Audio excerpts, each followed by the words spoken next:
You're listening to an Airwave Media Podcast. This episode is brought to you by Indeed. Stop waiting around for the perfect candidate. Instead, use Indeed sponsored jobs to find the right people with the right skills fast. It's a simple way to make sure your listing is the first candidates see. According to Indeed data, sponsored jobs have 4 times more applicants than non-sponsored jobs. So go build your dream team today with Indeed. Get a $75 sponsored job credit at Indeed.com/podcast. Terms and conditions apply. This episode is brought to you by Redfin. You're listening to a podcast, which means you're probably multitasking. Maybe even scrolling home listings on Redfin, saving homes without expecting to get them. But Redfin isn't just built for endless browsing. It's built to help you find and own a home. With agents who close twice as many deals, when you find the one, you've got a real shot at getting it. Get started at redfin.com. Own the dream. This episode is brought to you by our Patreon members. Thank you so much. Join our Patreon for extra episodes, interviews, extra content, and to help support the podcast and help us continue to do the work we do. Go to patreon.com/ancienthistoryfangirl to learn more. The frogs will go up on you and your people and all your officials.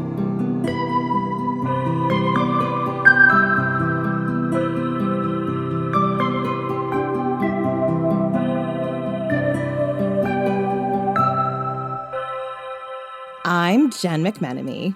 And I'm Jenny Williamson. And this is Ancient History Fangirl, Season 10. We've made it to Season 10, you guys. We're here. We haven't killed each other. The podcast is still mostly in one piece. I still can't believe we're on Season 10. It just blows my brain. If you haven't heard about it yet, buy our book, Women of Myth. It's pretty dope. Because that will also help us keep the lights on. But I am so excited because Season 10 is the season of ancient natural disasters. So literally the fact that we've made it to Season 10 is like mind-blowing. And now I'm just going to blow more things up all season. We might not make it out of Season 10 is the caveat. I mean, the Bronze Age does not. Spoiler. Things don't go great for the Bronze Age in this season. Or many other ages. Even more ancient than the Bronze Age. And not in the Mediterranean. But today, we're going to dive into one of my favorite natural or supernatural disaster stories from the ancient world. As I've said many times, growing up Catholic, I have maybe some trauma about the things I learned. Jen has a little bit of Catholic trauma in her background. I might. But growing up Catholic, the story of the 10 plagues of Egypt was one that literally haunted me. I have always had a vivid imagination, shocker. And I can remember the first time I heard this story, being way too young and feeling immediately traumatized. The story of the 10 plagues of Egypt is featured in both Jewish and Christian mythology. And as I said, it has haunted me for a long time. As a child, because I was indoctrinated in a faith that retold the story yearly around Easter Passover season. As an adult, the story haunted me as I started to pull back the curtain on this myth and think deeper about the roots of it. Could the story be based in some ancient psychic trauma that caused an epic mythology to build up around it? And if it was based in an ancient trauma, what exactly was that trauma? And I know Jen very well. I know that what we're going to say here is it was a volcano. Spoilers. We're going to just throw out a disclaimer here. This episode is not about whether or not these plagues were real or if the Bible was real. The Bible is just a Bronze Age myth like all other Bronze Age myths, in my opinion. It's not that interesting a debate for us to engage in. We are a secular podcast. We're not here to debate whose religion is and isn't true. I have complicated feelings about it that I'm not going to discuss on this podcast. So I think it's okay to be someone who grew up in something, was indoctrinated in something, and have complicated feelings, and also to be a historian or a mythographer or whatever it is we are at this point. I mean, at this point, I guess we're sort of historians. I'm not sure. I still describe myself as a rando who watches a lot of documentaries. That's the extent of my qualifications. I'm like a lay historian, a lay mythographer, but a gentleman scholar, shall we say. A gentle lady scholar. Right. But as someone who has like slightly more than average knowledge, like one of the things that I'm really fascinated about when we look to mythology is what it can tell us about the time period and the people. And we've done this in many different places before, so I kind of feel like this is absolutely no different. We are interested in exploring this story to see what it can tell us about a certain time period, a certain people, a certain volcanic event perhaps, and what gaps mythology can fill when the historical records are thin on the ground, because that's really interesting here. Like, that's what I find interesting, is how mythology has been used historically, especially for cultures that did not have writing, to preserve histories. You know, like, your history is easier to remember when you make a flashy story out of it. Exactly. And the episode I'm working on as we record this has to do with another ancient volcanic event and oral history. It's not written down anywhere. And it's really interesting how the stories change and how they're different. Yeah. So we're interested in delving into what the 10 Plagues mythology tells us about a people, and in this case, an event. There has been a lot of scholarship in recent years about what event this myth might be referring to. It's possible that the story of the 10 Plagues of Egypt could have been based on an actual real event that happened, a natural disaster that decimated the ancient Mediterranean. And that is what this episode is going to do, delve into an ancient disaster, because regardless of your beliefs, this is a Bronze Age myth, just like any other Bronze Age myth. And it has a lot to tell us about the people, culture, and disasters of this time period. So, here we go. Let's talk about some mythical plagues. So first, Jenny, what exactly do you know about the 10 Plagues of Egypt? Jen and I have done a Patreon drunk myth on this in the past. It was a video, and Jen was just telling me what the plagues were. It wasn't much deeper than that. And so what I know about the plagues is I know vaguely what they were, and that a large percentage of them are things you could potentially put on a pizza. No. Only if you wanted to eat the grossest pizza in the world. Locusts. You can put locusts on a pizza. Boils. Right, this is the 10 Plagues Pizza Shack. Snakes. I know snakes weren't a plague, but they technically could have been a plague because there was a plague of wild beasts, and I guess snakes are a beast. Also, like, you know, pepperoni is a beast, right? I don't think pepperoni was a plague. Bacon pigs could have been, that could have been the plague. They're very unspecific about one of those plagues. True. So I just thought we would lay the groundwork for, I think most people who grew up religious know kind of what they were. Some of you might have seen the Charlton Heston 10 Commandments movie or the more recent Christian Bale Exodus movie. There's also the wonderful cartoon, The Prince of Egypt, from I think the late 90s, early 2000s. Essentially, these plagues in this story exist a lot in pop culture. We're not going to go as far as the parting of the Red Sea in this episode, although there are theories on that. But we are going to tell you all about these plagues, what they would have looked like, and the science behind them. Right, so let's dive into this myth. The 10 Plagues of Egypt make up a key part of Exodus. Exodus is the second book of the Torah and the Old Testament, and it deals with the story of the Israelites and their flight from Egypt to escape slavery by the Egyptians. This account is considered by historians to be mythical, as the historical record does not back up the account of the Torah or Old Testament. In recent years, it has been uncovered that enslaved Israelites didn't build the pyramids, for example, lending a lot of understanding that these books are Bronze Age myths. Yeah, and I'm not saying that Israelites weren't in this area at this time period. There is evidence that they were. It's more like that they weren't enslaved to build the pyramids. That has been uncovered. I believe, Jenny, you were telling me about this. So again, we're not saying they weren't in the area. They weren't living in this area. It's kind of just the pyramid myth that's been debunked. We know a lot about how the pyramids were built now that I think we didn't know in previous decades. There's really interesting scholarship on this now. I would love to do a deep dive maybe on the Patreon at some point, but this is a story for another day. Anyway, so according to the biblical story, the ancient Israelites were enslaved by the Egyptians. The book of Exodus deals with their flight from Egypt and their wandering in the desert as they searched for a home. It's both simple and very complicated in terms of a story, but for our purposes, that's the background that you need to know. So the story of the 10 Plagues of Egypt takes place towards the end of the time when the Israelites were enslaved in Egypt. How the Israelites came to be in Egypt is a story that stretches back for generations.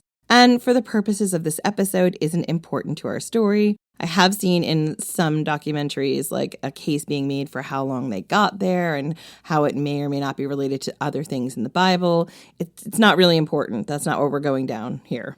The important part has to do with how the Israelites were finally granted the freedom to leave Egypt. And that has to do with a guy named Moses, his brother Aaron, and 10 pretty gruesome plagues. So Moses, yes, that Moses, he was a survivor of a cull of young children, particularly boys, that happened when he was a baby. When Moses was born, the enslaved population of Israelites was starting to get too numerous. So just to be clear, because I don't know this off the top of my head, Moses was an enslaved Israelite. He was a baby born to a woman who was enslaved. Yes, his brother Aaron, and he had a sister named Miriam. He was born to an Israelite family who was enslaved. And his mother was like, no, I'm not losing my kid. So the Pharaoh at this point in time was looking around at his population of enslaved Israelites, and he was getting very, very nervous. It's almost like he knew slavery was a bad thing and that, I don't know, he thought if there were enough enslaved people, they could rise up and overthrow his oppressive regime, and maybe he shouldn't have too many of them. You see this a few times, particularly in the Old Testament and going into the New Testament, right? We know in the mythology of Jesus, right? There's a culling. The Herod culls newborn boys in particular. He was not a great dude in the Bible. So this is something that you see. I think it's a literary device in the Bible. This culling of firstborn boys is going to come back later in the plagues. I've read some criticism and stuff about this that says this is a literary framing device more than anything. It also gives Moses an epic backstory, and it's going to give him, as we'll see, a foot in both the camp of the people he was born to, the Israelites, and also the Egyptians. So this is in Moses' backstory, when he was a baby, the Pharaoh had decided that they had an overpopulation of enslaved people, and he ordered that all newborn Hebrew boys were to be slaughtered. Moses' mother was determined that this is not going to happen to her kid. No. Instead, she hid him in a basket in the reeds near the Nile, and he floated down the river, and his cries caught the attention of one of the Pharaoh's daughters. She rescued him and raised him as an Egyptian prince. So Moses spent the rest of his childhood and early adulthood as a very highly privileged member of the Egyptian elite. Eventually, he reconnected with his Hebrew roots and worked to free his people from slavery. Moses heard the voice of God, who told him that it was his job to help free the Israelites from slavery. And after a series of talks between Moses and the Pharaoh broke down, because he went to the Pharaoh and was like, hey, could you do me a solid and free my people from slavery? And the Pharaoh was like, fuck no. God and Moses went nuclear and unleashed the 10 plagues on all of Egypt. And these plagues decimated and destroyed the landscape and the Egyptian people. They are dramatic and they are epic, and honestly, I can see how Jen did not escape her childhood unscathed of trauma. Particularly when I have this ridiculous imagination. I think what's traumatic about this story to a child is that it just seems to have no moral boundaries. All these horrible things happen to people and animals who had nothing to do with these decisions, right? There are people who are punished and who died who had nothing to do with this Pharaoh's decision about these enslaved people. It's just God can just punish you for anything that somebody decides far away and, outside of your sphere, and there's nothing you could do about it. That's a terrifying message. It is. It's also, one of those things where it's because they didn't believe in the one true God. They believed in all these gods, and that's why they get punished. And I'm like, sure, but nobody's preaching to the Egyptian people about the one true God, so they don't have a choice to make up their mind. I also feel like that's really a harmful message, this idea that, the missionaries have to go forth and tell everybody about Jesus, and then if they choose not to accept Jesus, then it's their fault that they get smoten. No, the missionaries don't need to go and talk to indigenous people and tell them how their lifestyle is terrible and they're going to hell. No. Yeah, and I'm only talking as a 6-year-old who was indoctrinated into that, right? So as a 6-year-old, my compassion is, but these people don't know. Why are they being, they don't have a choice. They don't know any better. As an adult, my logic is exactly what Jenny's. It's I'm sorry, missionaries need to what? No. God shouldn't, this is not the way to get converts, man. Sorry, this is just being a dick to everyone. I'm so attracted to your faith now that you've killed half my family. Well, yeah, you can see, why people would be very angry at your God or you in general. And it's just traumatic. And to me, what it says is a lot less about a religion and more about a series of events that were completely out of control and unexplainable to the people who were experiencing them. Nothing is fair in the Old Testament. It's all just really brutal. And I kind of love it for that reason because it feels more true to how life would have been at that time. Whereas the New Testament, it is also brutal, but it's like sanded down a little.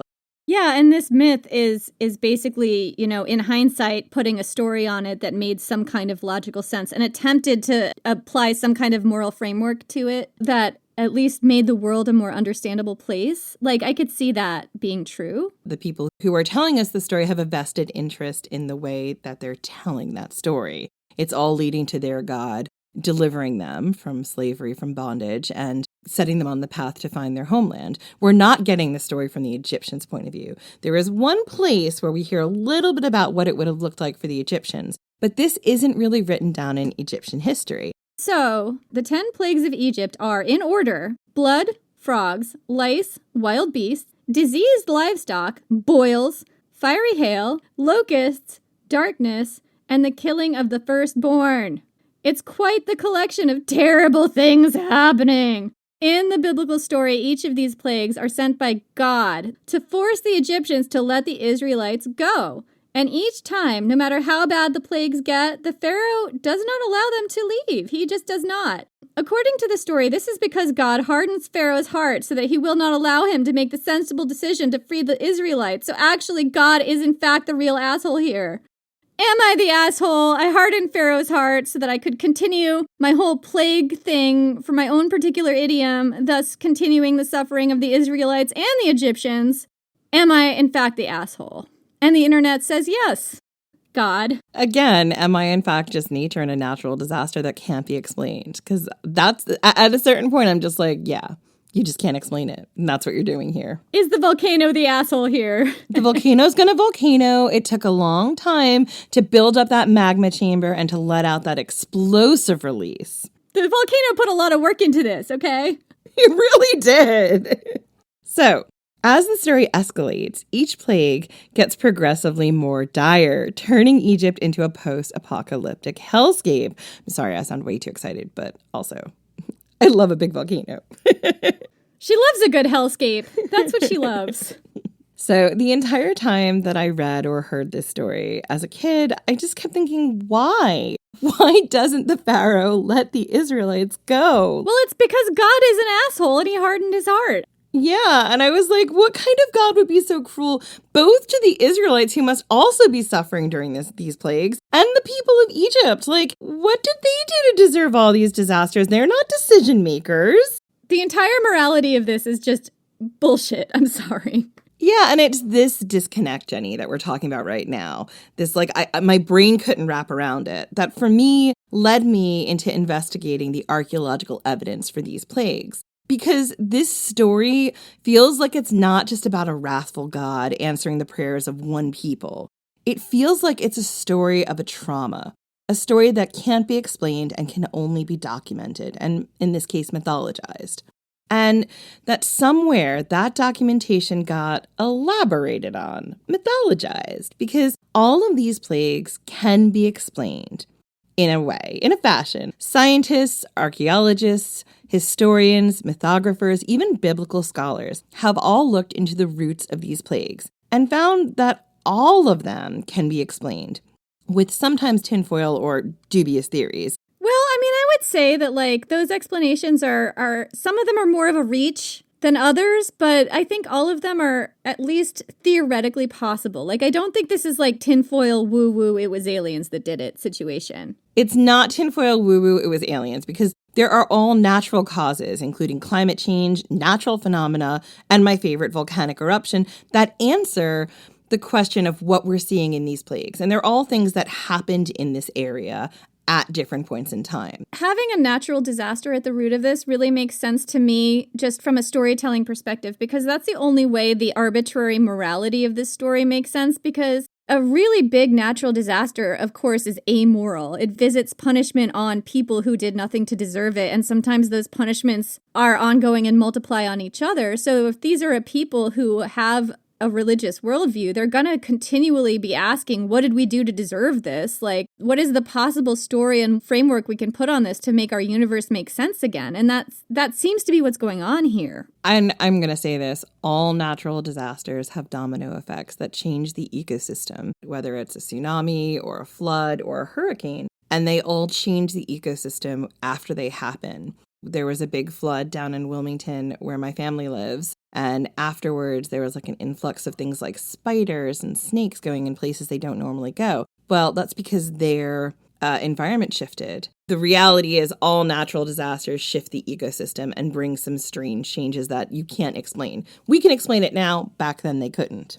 So our working theory here is that the story of the 10 plagues, while it may be mythological, may have been based on things that really happened during an ancient natural disaster.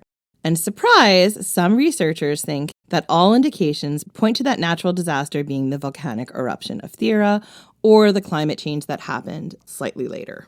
Right, because that climate change was caused by the volcanic eruption of Thera. Like you said, it all had a compounding effect. Yes, it was definitely exacerbated. There was also another volcano in Alaska that they think may have also caused massive climate change around this time as well.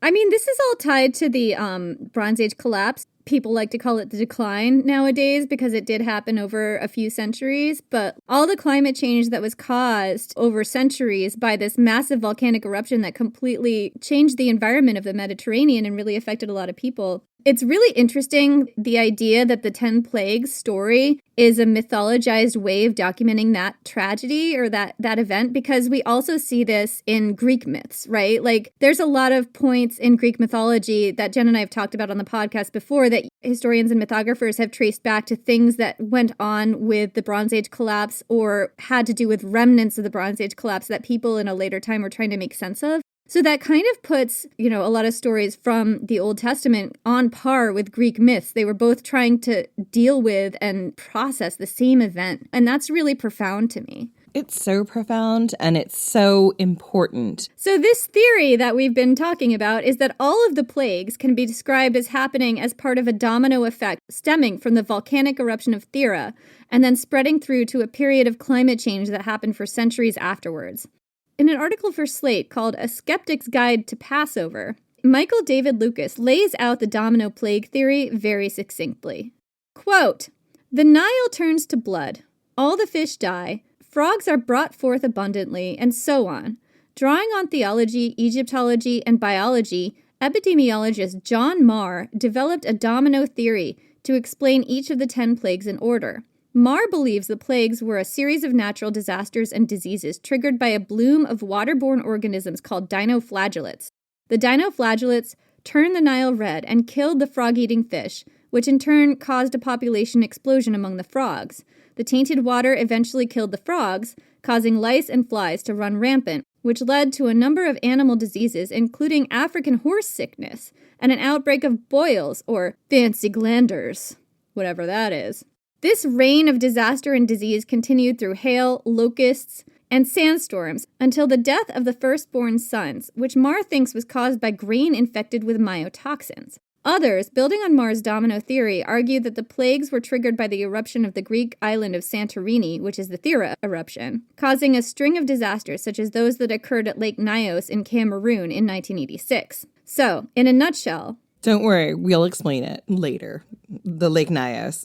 We're gonna spend the rest of the episode unpacking this. So, in a nutshell, that is the theory that explains the 10 plagues of Egypt. And we'll go through each of the plagues and break down the historical evidence on the ground to explain how this plague might have happened or looked. Because these plagues are very clearly a recounting of a psychic trauma, one that really happened and couldn't be explained at the time.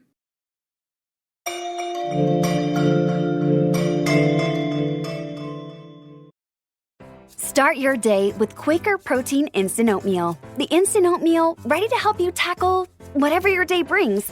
Like wrangling your toddler into their car seat. That was fun. Coaching your 6th graders soccer team. Go girls!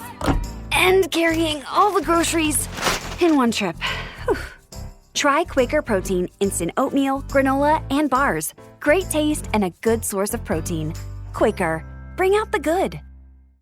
Is there a baby in your life who's about to start solid foods? This can be such a confusing and stressful time. As a mom of 7, I really struggled with spoon feeding my oldest baby. But once I realized that babies can safely feed themselves real, wholesome foods using the principles of baby-led weaning, feeding the rest of my babies became an actually enjoyable experience instead of something that I used to dread. Hi, I'm Katie Ferraro, college nutrition professor and dietitian specializing in baby-led weaning, and I host the Baby-Led Weaning Made Easy podcast. Each week, we cover evidence-based, safe infant feeding practices for parents and caregivers of babies who are 6 to 12 months of age. So, if you're confused by all the conflicting info you hear about starting solid foods, or you want easy, actionable tips on how to safely prep food for your baby, or introduce allergenic foods, or figure out when to drop a milk feed, we cover all that and more, plus interviews with the world's leading feeding experts in 2 new episodes each week. Search Baby-Led Weaning wherever you listen to podcasts, and happy feeding. The epic first plague of Egypt is the plague of blood. And I'm going to quote from the open source, royalty-free Wikipedia entry for all these biblical passages. I'm not even going to feel bad about using it. It's open source. I can quote as much as I want. And the language is pretty epic. And it's fascinating to be able to lay this language out this way and break this down using the source material. And then my friend science. And we can relive little Jen's trauma hearing these words again. I support this. Let's relive Jen's trauma. So, quote, "This is what the Lord says. By this you will know that I am the Lord. With the staff that is in my hands, I will strike the water of the Nile, and it will be changed into blood. The fish in the Nile will die, and the river will stink, and the Egyptians will not be able to drink its water." And Moses is saying that, or sometimes Aaron's saying it, but I believe that time Moses is. He's reporting what God is saying, right? Yes, he's saying what God is saying. He's the mouthpiece. So the first plague is essentially turning all the water in the Nile to blood. It's real hardcore metal shit. Moses strikes his staff on the ground and boom, instant blood. But how likely is it that water could have been turned into blood? Well, it's actually pretty likely that this water into blood thing happened, sort of, during Egypt's ancient history. And there are several really interesting theories about when and why this could have happened. As you've all guessed, my favorite theory goes all the way back to the 1600s BC and the eruption of the Pharaoh volcano on the Greek island of Santorini. And y'all know I've been wanting to talk about this eruption for literal years. And this season, I believe at the very end of the season, I'm going to talk about the eruption, but not yet. That's not this episode.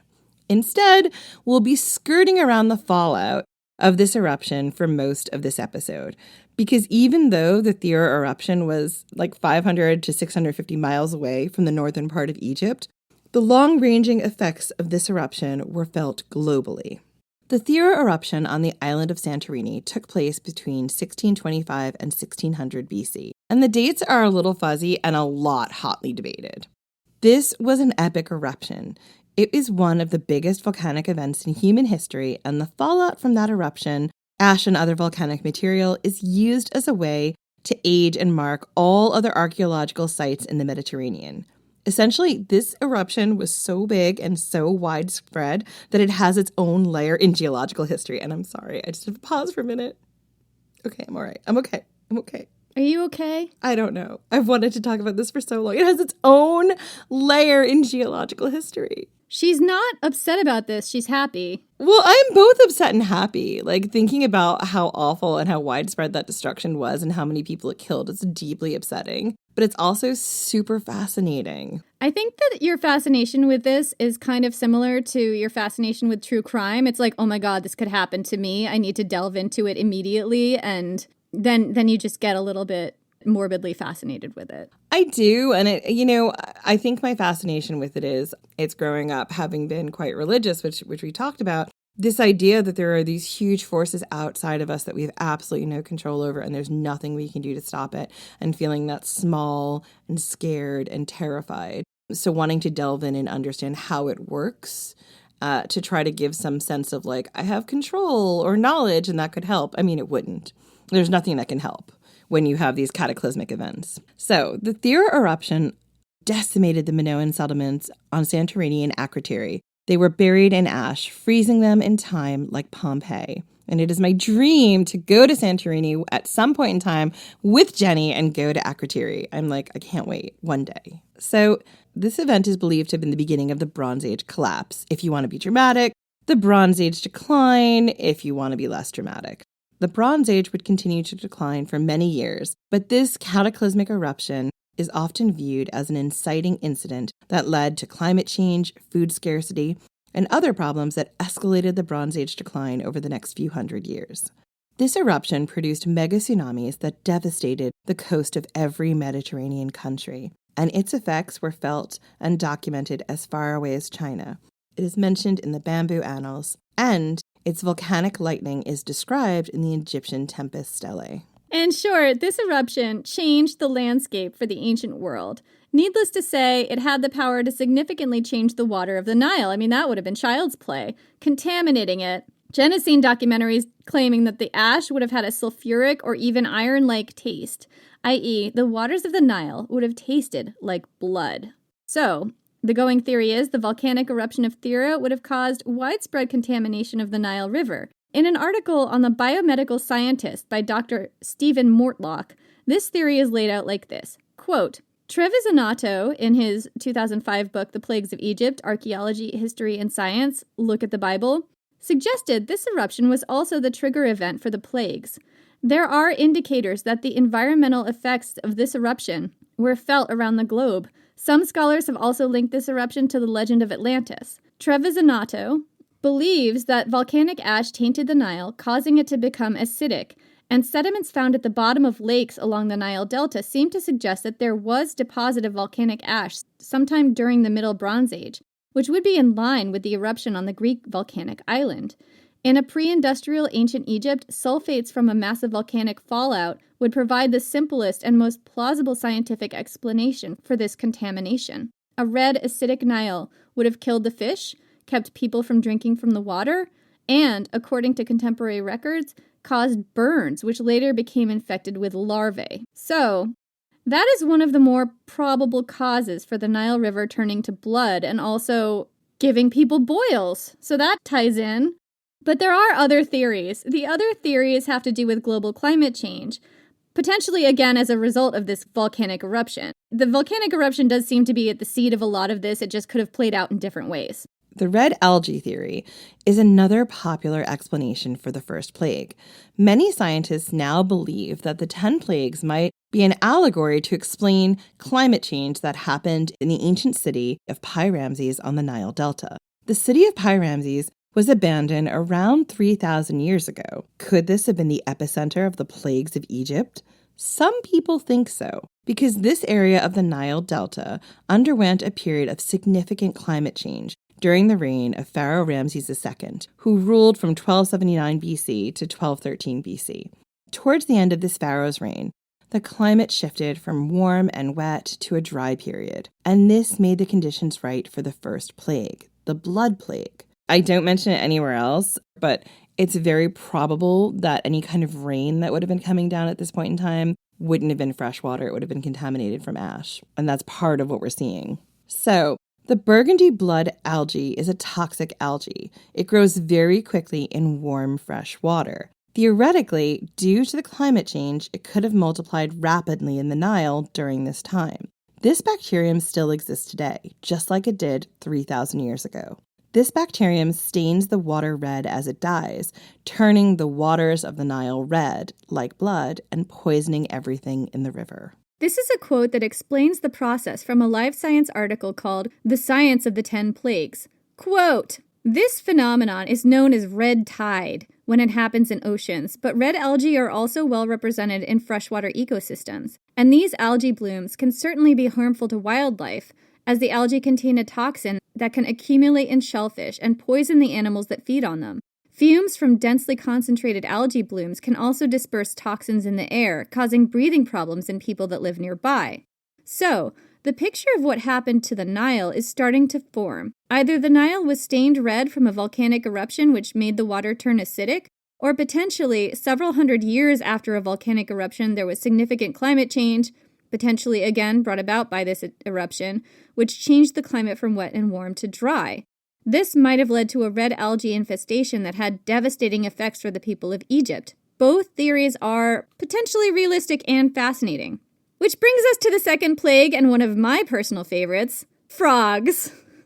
You can put frogs on a pizza. Don't put frogs on pizza. Well, some people eat frog legs. I mean, it's part of the cuisine in some areas. Don't put frogs on my pizza. I really love frogs. I love frogs and turtles and penguins. Me too, but I'm just pointing out this is the first of the plagues that you can put on a pizza if you need a thing to put on a pizza. Then you want it to be plague-centric. Look, you could put blood algae on a pizza. I wouldn't recommend it. It's toxic, but you could. Don't put blood algae on a pizza. I can't believe I have to come down on that. But I have created this monster. It's time to put it to bed. Anyway, moving on. So, this is what the biblical story tells us. Again, this is a quote from open source translation on Wikipedia. I love this one. Quote, this is the best. It's my favorite, Jen. Quote, this is what the great Lord says. Lord is in caps. Let my people go, so that they may worship me. If you refuse to let them go, I will plague your whole country with frogs. The Nile will teem with frogs. They will come up into your palace and your bedroom and onto your bed, into the houses of your officials and on your people, and into your ovens and kneading troughs. The frogs will go up on you and your people and all your officials. Not the officials! Don't put frogs on my officials! Right. So now we are at the great frogging of it all. And yes, I made up that word. The froggening.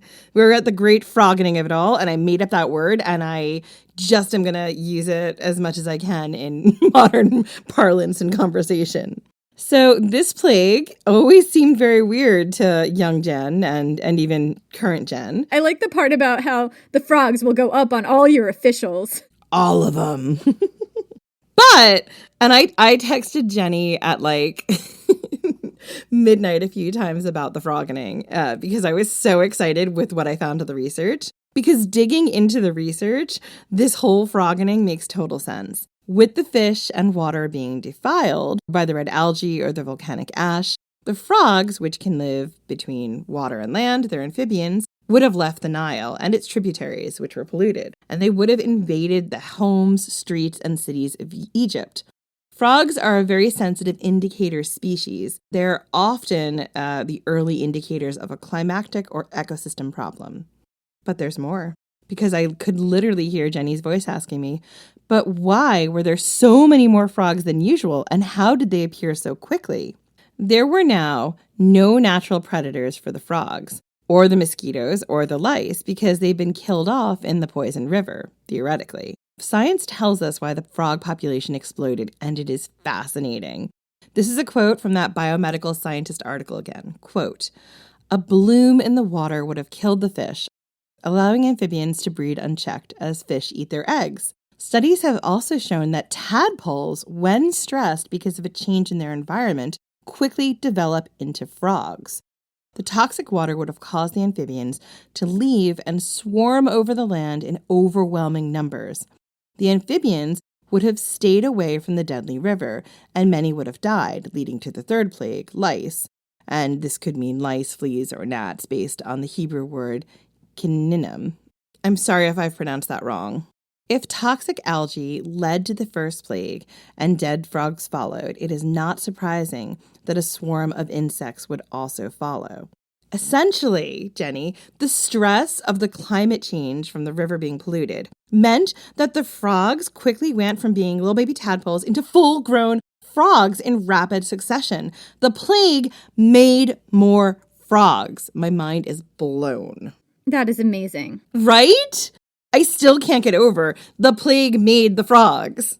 There's more wild frog facts here to share.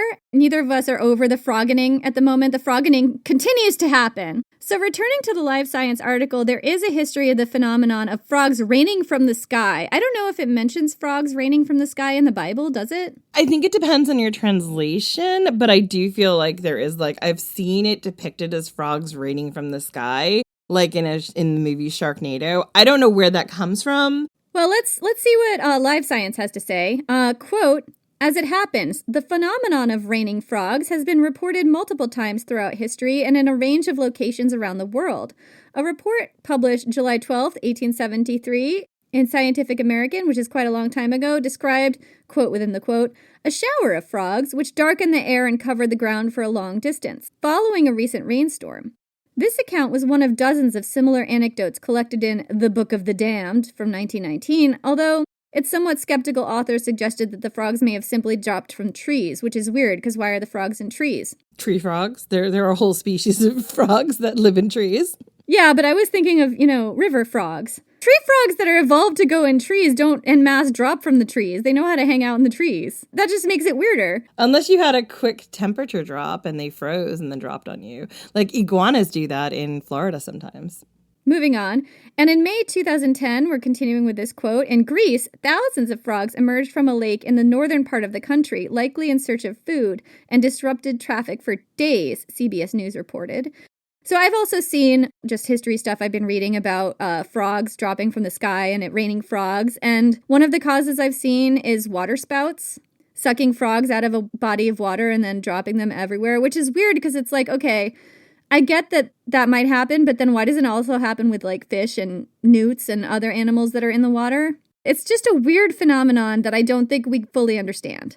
Two things. First off, a water spout is like a water tornado. Second thing, I would assume it's because sometimes frogs are closer to the surface and maybe easier to pick up because they're amphibians. You could get newts too. Maybe newts are just like considered like the same as frogs, even though they're not. Like they're just like not counting them in the same way. You know what? I don't know. Don't look at me. So anyway, the plague of frogs does kind of check out throughout history, right? The poison river would have killed off fish that usually ate frog eggs, and environmental stress would have caused tadpoles to grow into frogs more quickly. That led to just more frogs in general, and they would have fled the poison river as soon as they could because the river was poisoned, coming up on land and up onto all the officials. And looking for water, which they wouldn't be able to find. Right, and that's why many of them would have died off. Particularly if it's very dry and hot as opposed to wet and hot. Or if it's wet and hot and the water that is raining down, the rain, is acidic.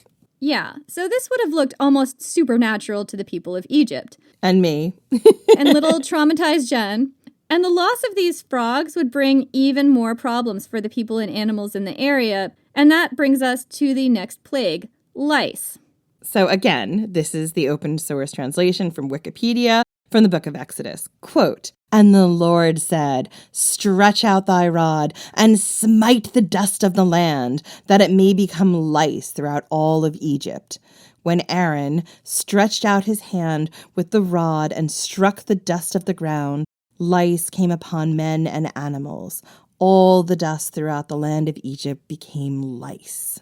So I've seen in several places this could either be lice or flies, depending on the translation. But it makes sense that with all those frogs both exploding in population and then dying quite rapidly, it's not surprising that the lice and fly populations also exploded. Because once the frogs were gone, the major predator of these species had also died out because frogs eat flies and lice. Again, that Live Science article breaks down the domino effect. Quote, "Interestingly, both body lice and fleas can theoretically transmit the bacteria Yersinia pestis, which causes bubonic plague. According to a 2010 study published in the journal Emerging Infectious Diseases, if so, then an infestation with lice could have set the stage for the later plagues, such as boils, a 2008 review of Plague Science found. Scientists have also argued that the sickness that killed the beasts of the field for Egyptians in later plagues might have been blue tongue or African horse sickness, both of which can be spread by insects from this plague, according to a 2008 Yale Journal of Biology and Medicine.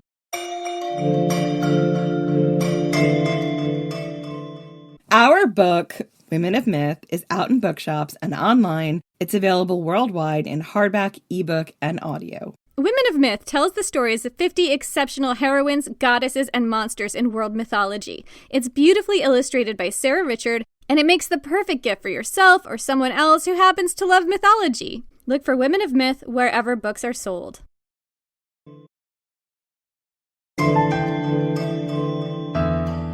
So to recap, we've had toxic water, which led to an outbreak of frogs, frogs who then died pretty quickly and left the flies and lice to multiply and plague Egypt. These plagues are all setting the stage for later plagues, particularly the 5th and the 10th plagues, both of which are illnesses that fell to animals and then humans. But we're not there quite yet. Let's move on to the next plague, which was wild beasts. So, this is what Wikipedia tells us about the next plague, the plague of wild beasts, or sometimes flies. I have real questions about that, but we'll get to it. Quote, "The 4th plague of Egypt was of creatures capable of harming people and livestock." Is this a quote from the actual Bible? No, this is just a quote from Wikipedia. They didn't have the full quote for this on there. Okay. So anyway, this is a summary from Wikipedia. Quote, "The 4th plague of Egypt was of creatures capable of harming people and livestock." The Bible tells us that the plagues only came against the Egyptians and did not affect the Israelites. Pharaoh asked Moses to remove this plague and promised to grant the Israelites their freedom. However, after the plague was gone, Pharaoh hardened his heart and he refused to keep his promise. And this is where some translations believe, or some, I guess, scholars believe, that God caused the hardening of the heart. It is translated differently in different places, and that's why I've given you the summary quote instead of several longer quotes. This plague, as I said, is tricky. I've seen it listed as a few things. Some translations call this a plague of snakes or hornets, scorpions, mosquitoes, lions, bears, or even wolves. Most of that you could put on a pizza. You could. I wouldn't, but you could. Mosquitoes is a stretch, but everything else could go on a pizza, absolutely. I mean, a lot of these are endangered. I don't think I would. Right. I mean, I'm not saying we should. I'm just saying, theoretically, if you're keeping count of how many of the plagues you can put on a pizza, which I absolutely am. So it all depends on the translation, and it's unclear exactly what these beasts were. What we do know is that they descended on Egypt and really terrorized the people and the landscape. And in theory, whatever these beasts were, they were probably driven out of their normal environment due to the pollution of the Nile River and all its tributaries. This would have led to them seeking a new environment where they could find ready food and clean water, and sometimes that food is humans. This would have brought these animals into close contact with humans, even if these animals or creatures were normally human-shy, like snakes or crocodiles. However, there's another theory that later scholars think that this might have actually been a plague of flies, because based on the domino theory, that also makes a lot of sense. So the biomedical scientist explains why it's important and likely that this plague was indeed a plague of flies. This is the theory. Quote, "Studies have shown that cattle heavily infested with stable flies can become anemic and have lower milk yields. The stable fly also bites humans and could have led to the boils that occurred as part of the 6th plague. In many parts of the world, the species is a carrier of trypanosomid parasites, including Trypanosoma evansi and Trypanosoma brucei." I'm probably mispronouncing that. There would have also been an increase in the common housefly, which belongs to a group of flies often referred to as filth flies. The housefly has been in existence since the origin of human life, is well adapted to life in human habitations, and acts as a potential vector of disease. A recent study found that over 100 pathogens, including bacteria such as E. coli and S. aureus, viruses, fungi, and parasites have been associated with this prolific insect. So it is not surprising that people would have been suffering from increased illnesses.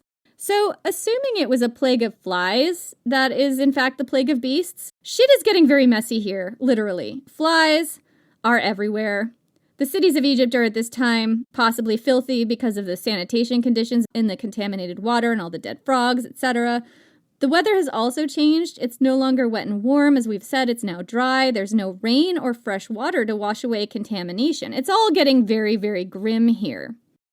I have some doubts about whether we could call the plague of wild beasts, in fact, a plague of flies, because I feel like that was the last plague, right? Like, I'm not able to translate from, Hebrew or ancient Greek or whatever language this is coming from, so I'm really not speaking from a place of knowledge there.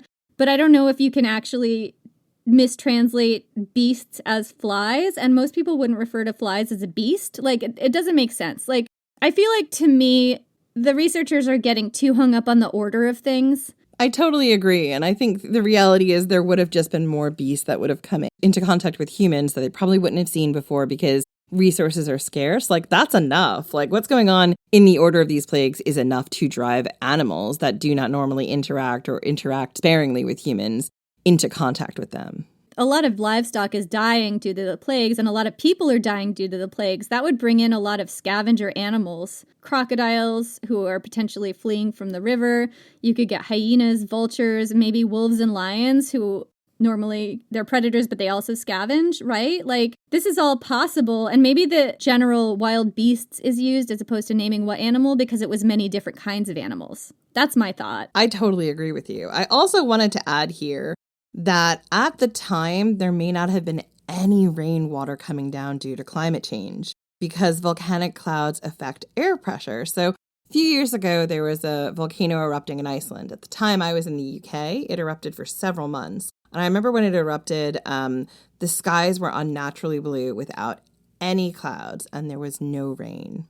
And it was really odd and very still. So it's probable that there wasn't any rain. If there was rain, it might have been contaminated from the ash cloud, or the entire pressure system of rain that would have fallen in this area could have been changed.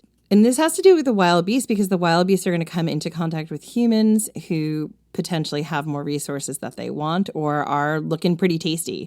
They might not want to eat those humans, but now they have no choice. And also, as Jenny said, humans are also, forgive the pun, dropping like flies because their resources are now limited for them. They may not be buried correctly at the time, properly to avoid scavenger animals. So it's kind of a buffet if you are a scavenger animal. Different, climate pressures would drive wild beasts of different kinds potentially into areas of human habitation looking for food and water. And I think that's really true. It doesn't have to be flies. Like, all of this could be compounding.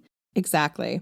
And, this is the part where I just wanted to stop and say, it's at this plague here where I really am like, how is this evidence of like a just God and not just a natural disaster? Because how could you harden Pharaoh's heart so that like, okay, just let your people endure some more stuff? To me, this is just evidence of trauma that can't be explained. And it really is just leading to being the cause of a natural disaster. So shall we move on to the next plague? Yes, let's do it. What is it called?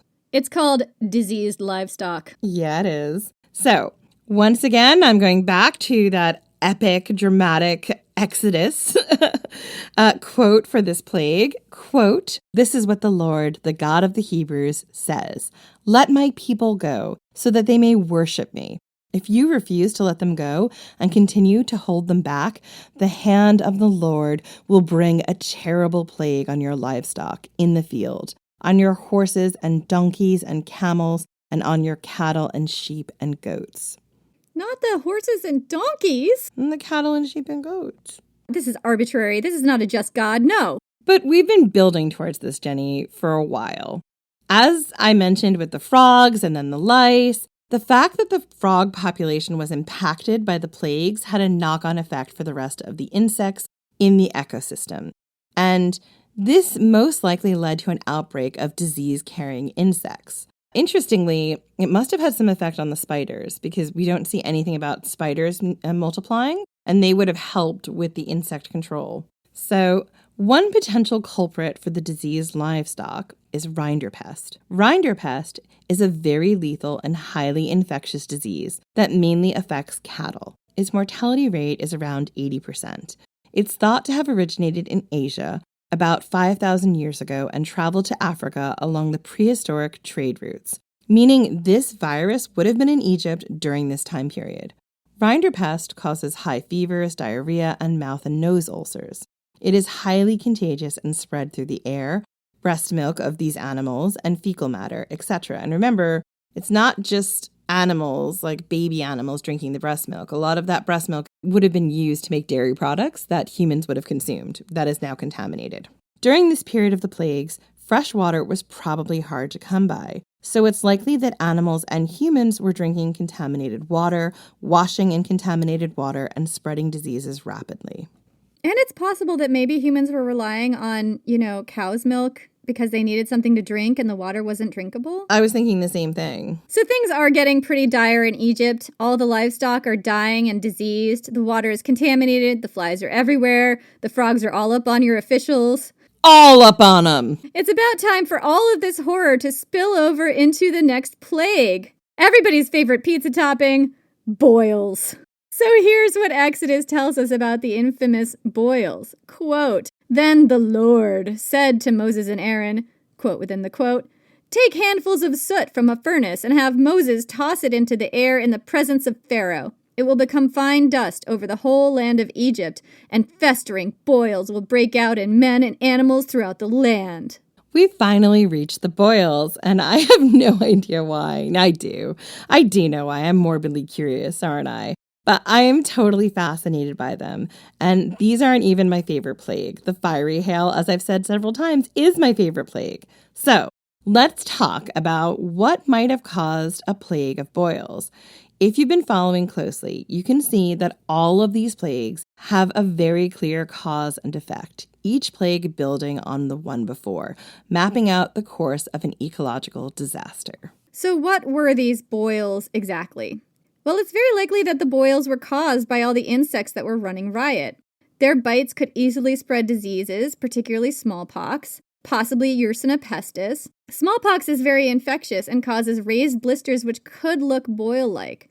This is a quote from that Live Science article again. Quote, "An outbreak of the highly infectious disease smallpox, which caused distinctive raised blisters, could result in a large number of people simultaneously coming down with rashes and welts. Smallpox is thought to have affected communities in Egypt at least 3,000 years ago, based on evidence of smallpox scars found on several mummies dating back to this period, including the mummy of Pharaoh Ramses V, according to the Centers for Disease Control and Prevention. It's also possible that the boils were, I believe it's called fancy glanders. Sounds like a Monty Python sketch of some kind. It's an airborne disease that's spread by eating tainted meat. For example, all that diseased livestock and fish, or potentially by flies. So, fascinatingly, this story of the 10 plagues is actually charting out the domino effect of a natural disaster that destroyed the water and brought about a series of ecosystem changes resulting in disease outbreaks in people. Boils, right? There is also evidence for this plague in the ground. This is a quote from the biomedical scientist. Quote, "In 1886, when the mummy of Thutmose II was unwrapped by Gaston Maspero, there were scars from some type of infection which were still visible even after being embalmed. Maspero described the mummy as being, quote within the quote, scabrous in patches and covered with scars. Lesions covered the back, waist, arms, and legs of the body, and there was a mixture of papules, scabs, and scars. Had Thutmose II died of a disease spreading through the region at that time? Evidence suggests that the queen's nanny, Citrine, suffered from a similar condition. The details are very similar to descriptions of the sixth plague, where boils burst forth upon man and beast throughout the land of Egypt. And Jen also mentioned Yersinia pestis, the bubonic plague, which also involved boils or large buboes that infected, I think, the lymph nodes. And this was obviously a very nasty disease. And there's less evidence of this, but it's another possibility, especially with a plague of lice going on, which are historically, I think fleas at least, are carriers of this. Yeah, there would have been fleas as well as lice. We mentioned the fleas earlier. Yeah, fleas, flies, lice, like you can put that all in the same category, right? And on a pizza. Look, you can put boils on a pizza. We don't suggest it. But theoretically, none of this we suggest. We're just saying it's possible.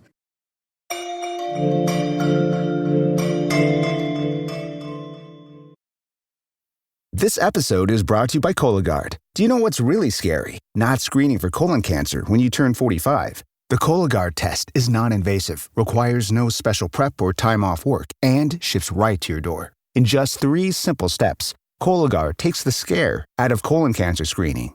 If you're 45 or older and at average risk, ask your healthcare provider about the Cologuard test. Cologuard is available by prescription only. Learn more or request a prescription today at Cologuard.com/screen.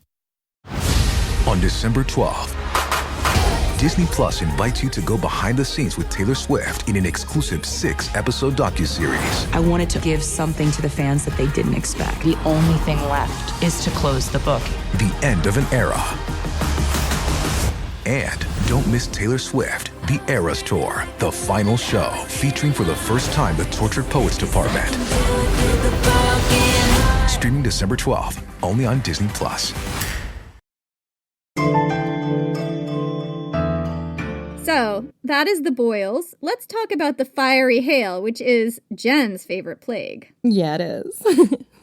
So, again, we're quoting from that open source Exodus. Here we go. Quote, This is what the Lord, the God of the Hebrews, says. Let my people go so that they may worship me. Or this time I will send the full force of my plagues against you and against your officials and your people, so you may know that there is no one like me in all the earth.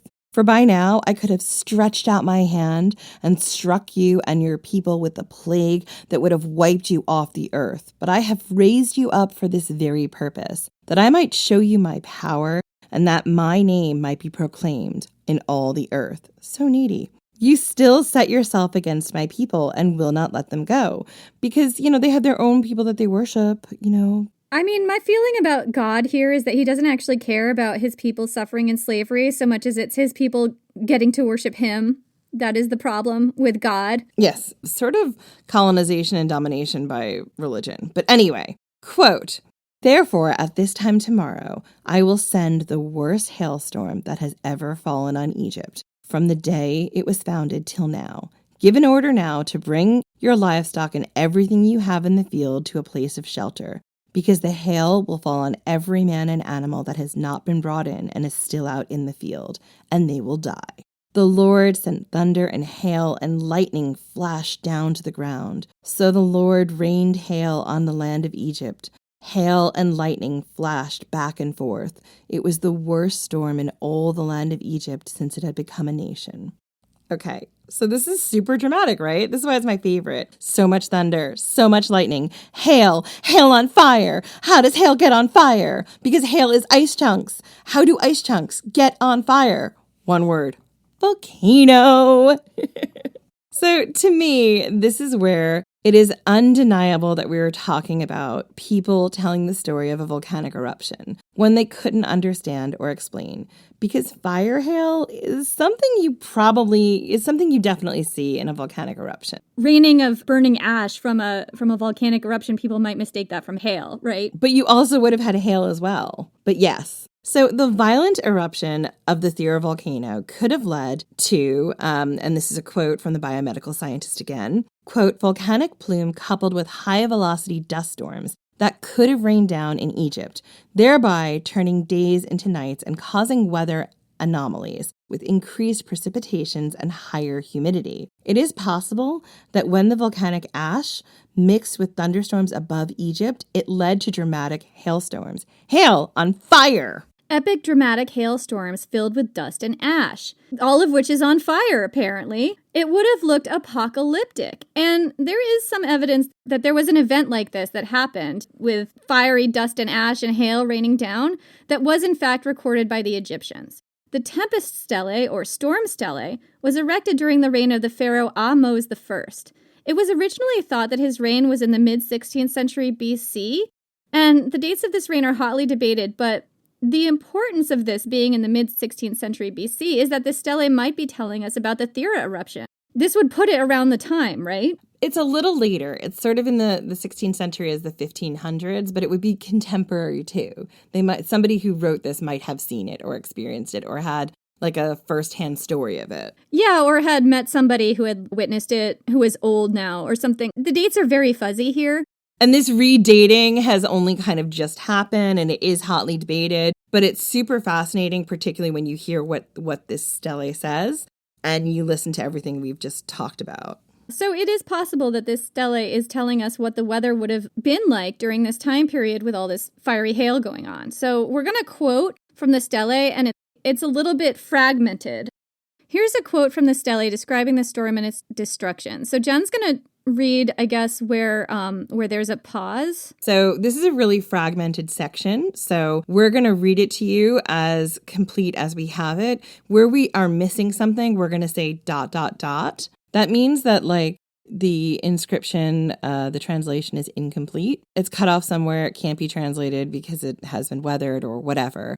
And that's just to give you a sense of what we're working with and what it looks like visually. Because when you're listening, you can think, oh, this all flows together, but it kind of doesn't. There's also places where translators have inserted things. And I think, Jen, do you want to read those too, just for continuity, so that you have a sense of where people have inserted things and assumed things, as opposed to just reading from the translation? All right, so here's a quote from the stele that describes the storm that they're talking about and its destruction. Quote, their discontent The gods made the sky come with a tempest of rain. It caused darkness in the western region. The sky was unleashed without more than the roar of the crowd was powerful. On the mountains more than the turbulence of the cataract which is at Elephantine. Each house each shelter or each covered place that they reached were floating in the water like the barks of papyrus on the outside of the royal residences for days. With no one able to light the torch anywhere. Then His Majesty said, how these events surpass the power of the great God and the wills of the divinities. And His Majesty descended in his boat, his council following him. The people were at the east and the west silent, for they had no more clothes on them. After the power of the God was manifested. Then His Majesty arrived in Thebes. This statue, it received what it had desired.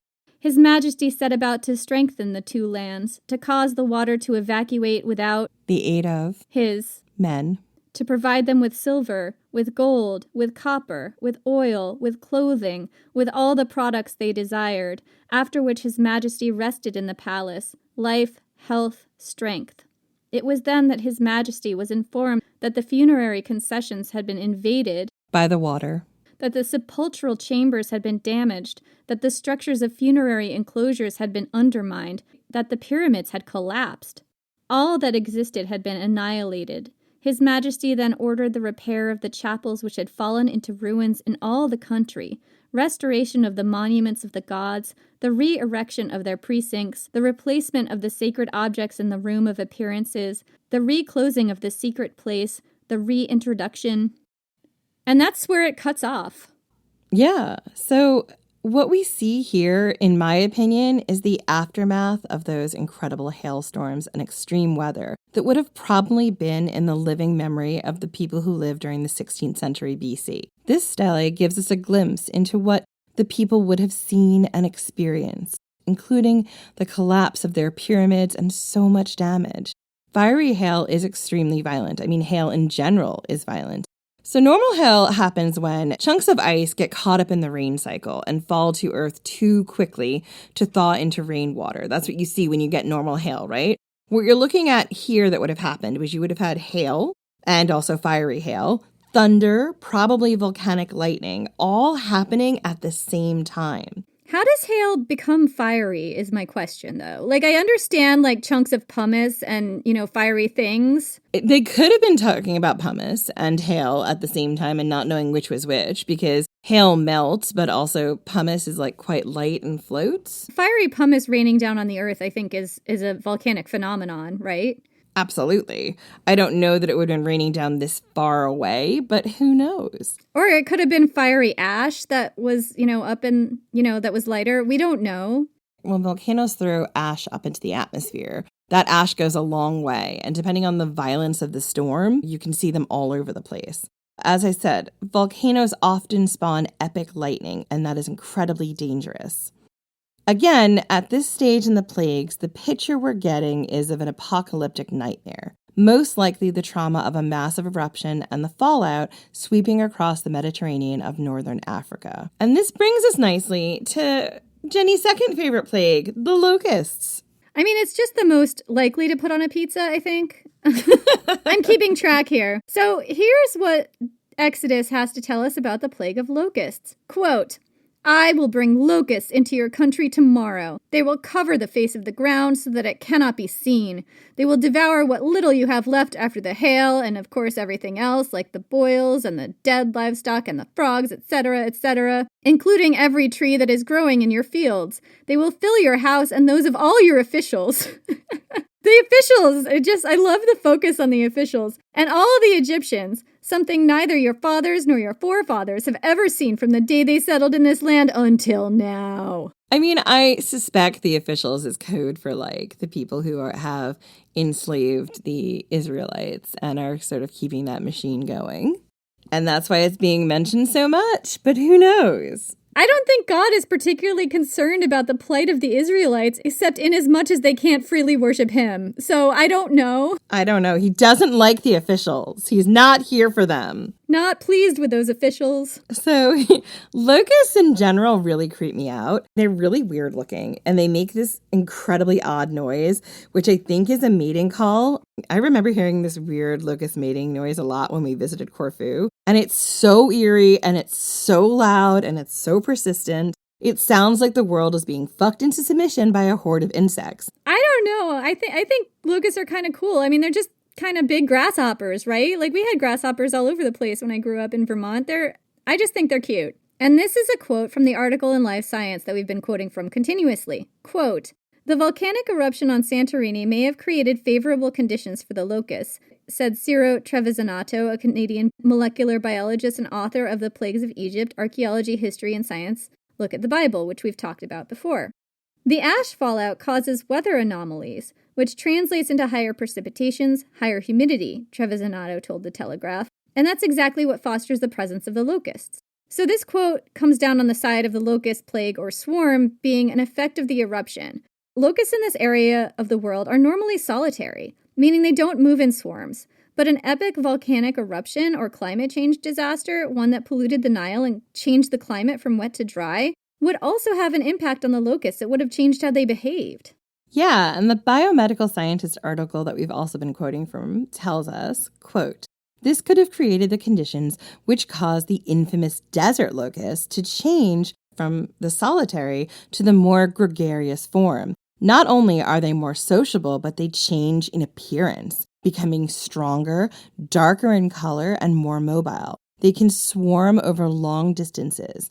And, according to the United Nations Food and Agricultural Organization, when they get hungry, a 1-ton horde of locusts can eat the same amount of food in one day as 2,500 humans. Such a pestilence would devour all the remaining plants that the hail did not destroy."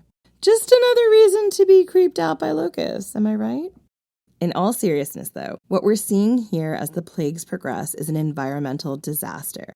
Whether it happened in the 1600s BC or maybe later in the 12 or 1300s BC, it is clear that this happened at some point, or that it could have happened at some point. And to me, it's been forever recorded in this myth. The trauma of so many horrible events happening one after another shows that something wild was going on in the ecosystem. And we're not even done with the plagues yet. Still not done. Still not done. So let's move on to that penultimate plague, darkness. So once again, here is the quote from Exodus. Quote, "Then the Lord said to Moses, 'Stretch out your hand toward the sky so that darkness will spread over Egypt, darkness that can be felt.' So Moses stretched out his hand toward the sky, and total darkness covered all of Egypt for 3 days. No one could see anyone else or leave his place for 3 days." So again, this plague really makes me feel like we're talking about a volcanic eruption. I mean, this one seems very clear here, right? Very clear. During volcanic eruptions, the ash cloud forms a plume, and the plume can reach up to several miles into the sky. And when the plume fans out, it blocks out the sun, bathing the land in darkness. To me, this, coupled with the other plagues, makes me firmly believe that we're looking at a myth describing a huge world-changing volcanic eruption. But, I mean, we all know that I'm really biased towards this being a volcanic eruption story, so I will show my work as well as the other theories. So, the plague of darkness could have been caused by the volcanic eruption. The Thera eruption was hundreds of miles away, but it's not impossible that this eruption was so massive it did blot out the sun even as far away as Egypt. If the air was heavy with ash and dust, it would have been hard to see one another, and oxygen would have been lowered. So it's possible that candles or oil lamps may have even struggled to stay lit. Can you imagine a darkness so total you can't see each other? And you can't even light a fire. I mean, my gosh. No, because you need the oxygen, right? It's being sucked out. That's incredible. I mean, that must have been terrifying. And this is a tinfoil theory of mine, but it is based in science. It is. I don't think it's that tinfoil. I mean, I don't see what's tinfoil about it. I mean, it might be a stretch that the Thera eruption had this effect so far away. That might be a stretch. I'm not sure. But I don't think it's unrealistic to say that it had this effect in some areas, and maybe some people who saw it happen in other areas, because people who were traveling all throughout the Mediterranean came to Egypt and talked about it, right? And then it could make its way into this myth. Absolutely. The other theory that I've seen is that there might have been an eclipse. And while that is possible, there was an eclipse in the 1200s BC in the right area. I think this is much less likely to be the event this myth is talking about, because it just doesn't feel like 3 days of darkness. That feels really visceral, where you can't see anyone in front of you. Like you can't even light a candle. Like an eclipse kind of feels a little anticlimactic, anti-eclipse. This does bring us to our epic grand finale. The last plague, the killing of the firstborn sons of Egypt. For the last time in this episode, we're going to quote from Exodus. Quote, "About midnight I will go throughout Egypt. Every firstborn son in Egypt will die, from the firstborn son of Pharaoh who sits on the throne to the firstborn of the slave girl who is at her handmill, and all the firstborn of the cattle as well. There will be loud wailing throughout Egypt, worse than there has ever been or ever will be again." The final plague harkens back to the beginning of Moses' story. He was saved from a culling of the firstborn Hebrews by his mother. And now God is going to kill all firstborn Egyptian boys. It's almost a tit for tat, right? Yeah, and that's why I kept that in the beginning of our story and didn't just launch straight into Moses coming into Egypt and demanding that his people be freed, because this is one of those literary things we see, right? In mythology, there's this great tradition of sort of framing devices. So to me, you have the framing device at the beginning of the culling of the firstborn Hebrew boys, and then at the end, you have the culling of the firstborn Egyptian boys. And I wanted to keep that because I do think it's important to remember this is a story, it's a myth. Even though we can prove some of these things potentially happened, there is still a literary framework involved here. It's a myth that may have been based on real-world events. That's what it is. So they are going to use literary devices in telling this story. Absolutely. It doesn't necessarily negate the legitimacy that we might be seeing in the stuff that happened. It heightens it, it dramatizes it, and it makes this a more memorable story. It makes it easier to carry down through the oral tradition. Even though this was written down, it would have been oral for a lot of people who couldn't read it. And also for a long time before it was written down, probably. Probably. So anyway, this part of the myth forms the basis for the story of Passover.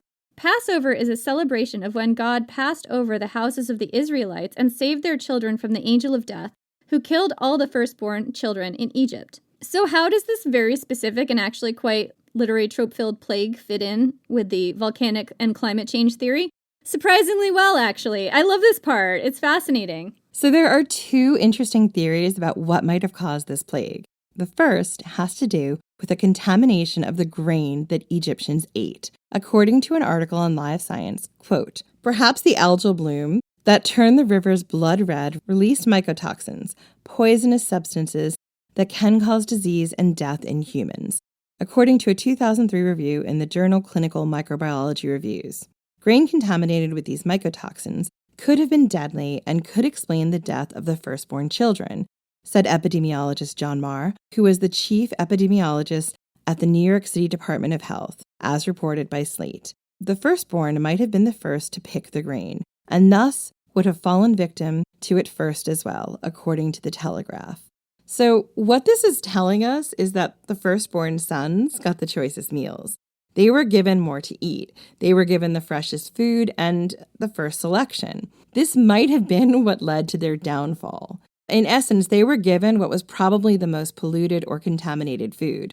And this might explain why more men and boys were killed than women or enslaved people. Men and boys had better access to nutrition, and that would normally have been a good thing for their health. But in this case, it probably led to their death.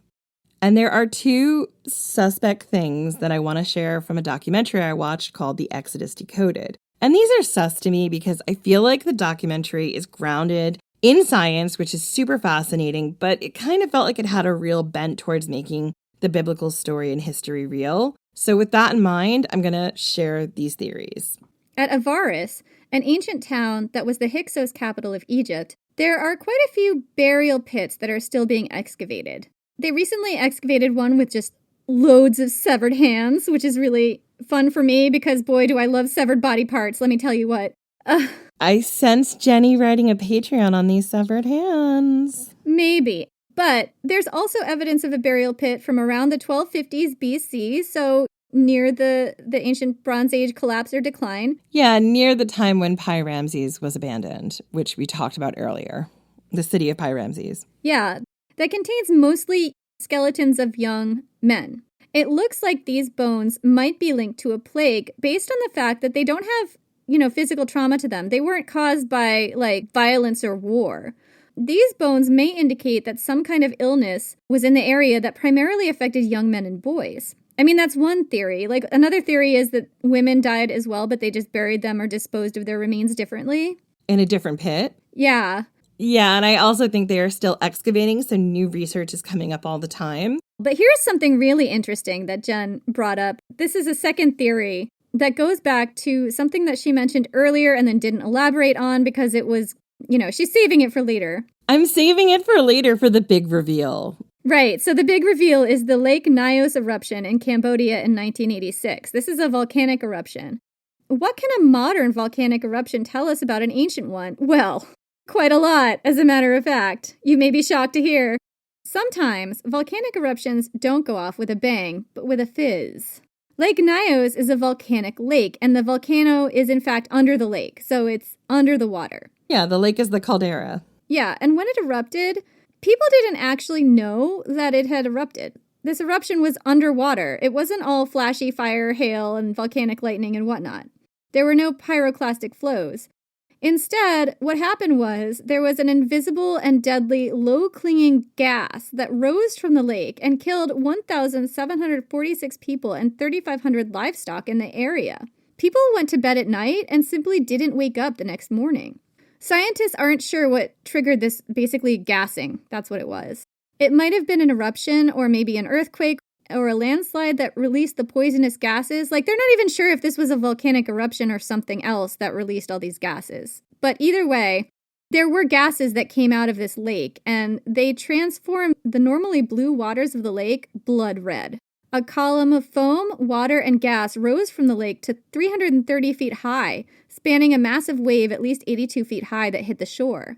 The gas from this deadly event spread low to the ground and crept towards nearby villages, about 14 miles away. Those who were sleeping near the ground never knew what hit them. The dense and poisonous gas paralyzed and suffocated them in their sleep.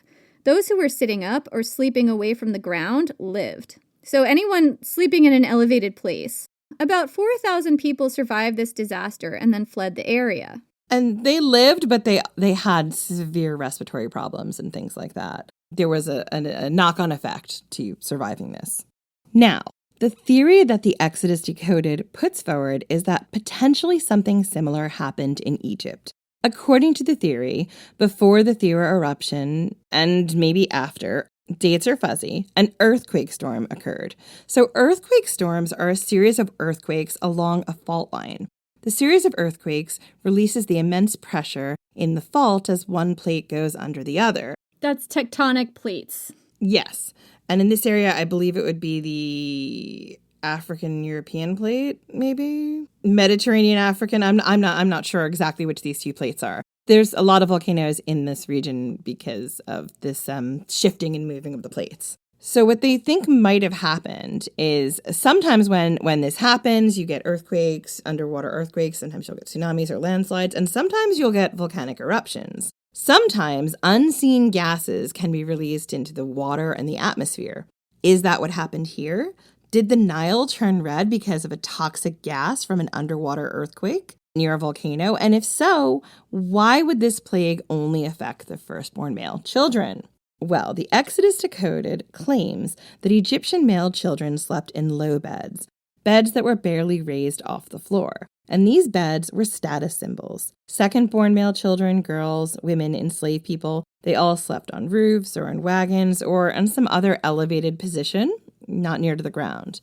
Now, if this was the case, a low-lying gas that stays on the floor could easily have been able to kill the male children and leave the others alone. Because this gas dissipated the higher up it went and became less toxic.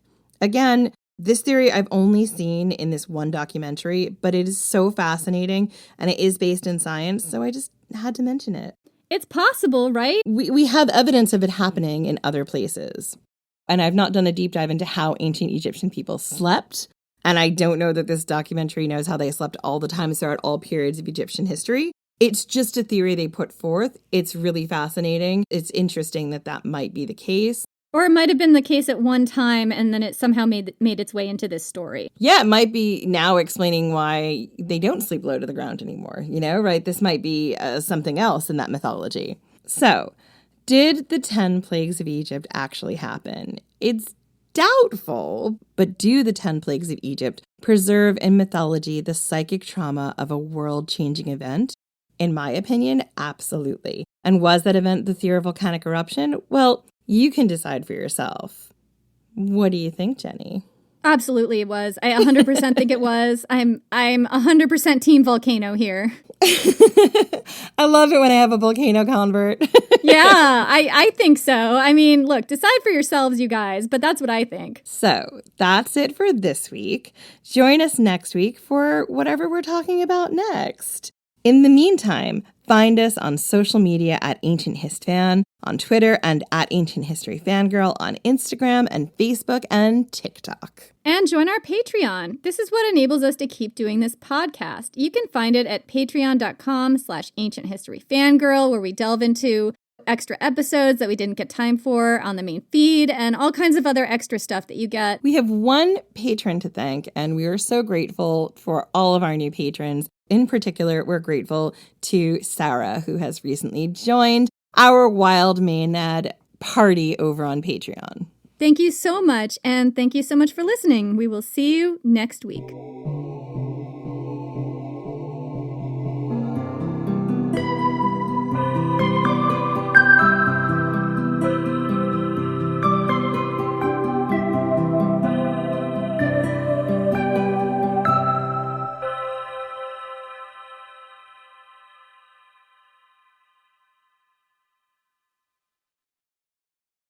It's tax season, and at LifeLock, we know you're tired of numbers. But here's a big one you need to hear. Billions. That's the amount of money in refunds the IRS has flagged for possible identity fraud. Now here's another big number. 100 million. That's how many data points LifeLock monitors every second. If your identity is stolen, we'll fix it guaranteed. One last big number. Save up to 40% your first year. Visit LifeLock.com/podcast for the threats you can't control. Terms apply.